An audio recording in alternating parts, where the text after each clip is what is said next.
Right now, more than ever, graphic design is all around us. Words and pictures, the building blocks of graphic design, are quite literally everywhere. They're the elements that make up our interface to both the digital world and the printed world.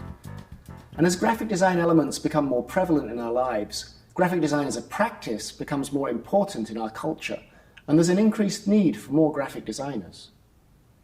Graphic design is a really broad field. It can take many forms. You can be a graphic designer and just make books or logos. You could design web interfaces or t-shirts, chocolate boxes or political posters.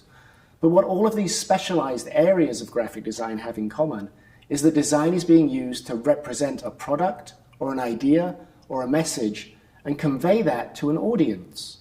Design is a way of communicating something to someone else through visual means. There are many different types of graphic designer. Some are very technical, some very formal. Some have a practice derived by research or concept, and some are driven purely by style or aesthetics.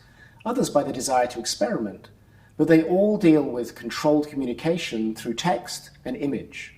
Sometimes designers just use image, illustration, and sometimes they just use text, typography. But mostly designers use a combination of the two, tied together by the use of color and composition. In this course, I'd like to try and reduce this vast and varied practice down to some fundamental skills.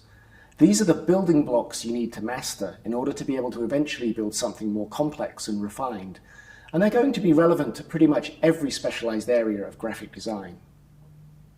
We're going to break graphic design down into its basic components: image, type, shape, and color, and then we'll look at composition, where we put all the elements together into a composed piece of graphic design. By breaking the larger practice of graphic design down into these smaller areas, we can examine how each of them works and learn about them in greater depth.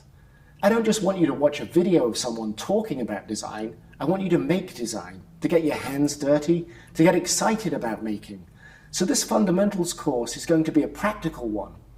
I'm going to show you visual examples of the things I'm talking about, and I'm going to have you make some of those same things. After all, if you want to be a designer, you have to be a visual person. You have to be a maker, either a maker of meaning or a maker of form, or preferably both. By the end of this course, you will have tasted the core aspects that make up the practice of graphic design. You'll have experimented with image making, tried your hand at typography, and learnt about color, shape, and composition.